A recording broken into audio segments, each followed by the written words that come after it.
आज हम social pharmacy chapter number 2 का लगभग लास्ट क्लास में हम बताए थे 6 क्वेश्चंस। आज 7वां नंबर क्वेश्चन है जो वेरी इंपॉर्टेंट क्वेश्चन है, बहुत इंपॉर्टेंट क्वेश्चन। ये आपका हर एक बोर्ड एग्जाम में आएगा ही आएगा। 100% आप लिख लीजिए, 100%, 200% लिख लीजिए, ये आएगा। इस क्वेश्चन आंसर को हम लोग करेंगे। क्वेश्चन कैसे पूछेगा, what is the demography cycle, explain in detail. तो इसको आपको एक्सप्लेन करना है, डिटेल बताना है, ठीक है। तो आंसर क्या है इसका, तो डेमोग्राफी होता क्या है। तो डेमोग्राफी एक साइंटिफिक स्टडी है जो ह्यूमन पॉपुलेशन को हम लोग स्टडी करते हैं, मतलब पॉपुलेशन को हम लोग स्टडी करते हैं साइंटिफिक तरीक़ा से, उसको हम डेमोग्राफी बोलते हैं, ठीक है। जिसमें आपका आएगा the study of human population, their composition, distribution and size and cause and consequence of any changes in their characteristic is term demography। ये इसका डिफिनेशन हो गया, ठीक है।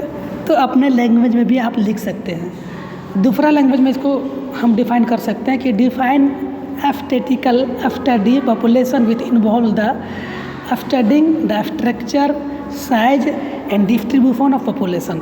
दोनों में से कोई एक आपको लिखना है। Demography is a branch of economic और सोशियोलॉजी, ठीक है। ये इकोनॉमिक और सोशियोलॉजी का एक ब्रांच है। Demography scientific study of human population, जो मैंने पहले आपको बता चुका था। अब इसमें इंक्लूड क्या क्या है डेमोग्राफी में, तो पहला आपका है पॉपुलेशन डिस्ट्रीब्यूशन इन स्पेस, ठीक है।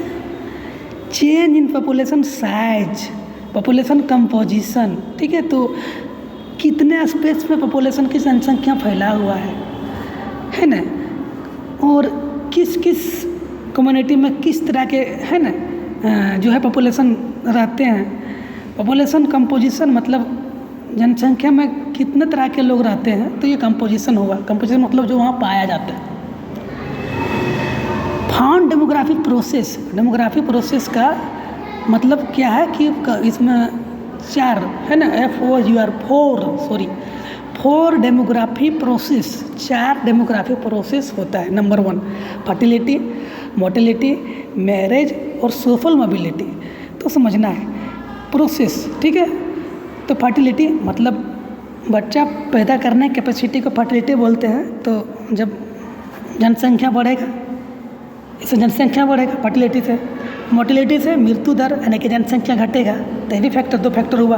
मैरिज करने से जिसके यहाँ शादी होकर के आएगा वहाँ की जनसंख्या बढ़ेगा, और जहाँ से शादी होकर वो आएगी वहाँ की जनसंख्या घटेगा, तो ये फैक्टर है। और ये सोशल मोबिलिटी मतलब आप कहीं से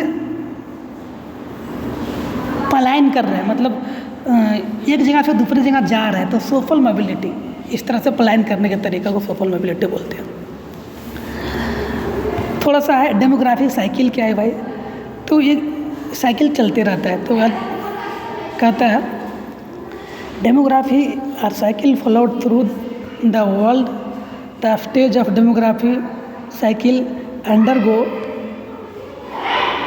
variation of different country based on their population growth and industrialisation. After studying statistical population growth data of various countries, it has been concluded that the demography cycle comprises of 5 stage population growth। तो यह बता रहा है population growth का 5 stage आपका है। पहला बोलता है first stage high stationary stage, ठीक है। पहला जो है हाई स्टेशनरी स्टेज, मतलब स्टेशनरी के मतलब एक जगह स्थिर रहते हैं। Birth rate and high death rate are characteristic feature इसका होता है, ठीक है। दूसरा है second early stage expanding stage. ये है अर्ली स्टेज, जिसमें है declining death, constant birth rate and characteristics feature of state. इसमें क्या है, बर्थ रेट कंट्रोल हो गया लेकिन डेथ रेट कंट्रोल नहीं है। नेक्स्ट है third stage late expanding stage, जिसमें है further declining death and falling birth rate are they, ठीक है।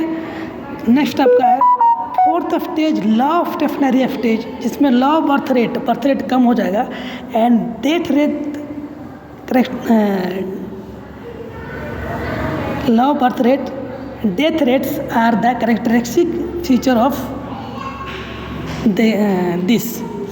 तो stage this of overall population remain consistent, इसमें दोनों पॉपुलेशन डेथ रेट और बर्थ रेट दोनों इक्वल हो जाएगा। इसको फोर्थ रेट में हम लोग देखेंगे। फिफ्थ स्टेज डिक्लाइनिंग स्टेज होता है, ये कहता है law of birth rate then death rate is the characteristic feature of this stage population start declining. ठीक है, इसमें बर्थ रेट बहुत कम हो जाएगा और डेथ रेट थोड़ा सा भी घट जाएगा। तो इस तरह से स्टेज हो जाएगा। तो ये हुआ आपका डेमोग्राफी को ऐसे आप लिख सकते हो। ठीक है, हम और सारा क्वेश्चन पहले बता चुके थे, इसलिए नहीं बताएं। Okay, thank you.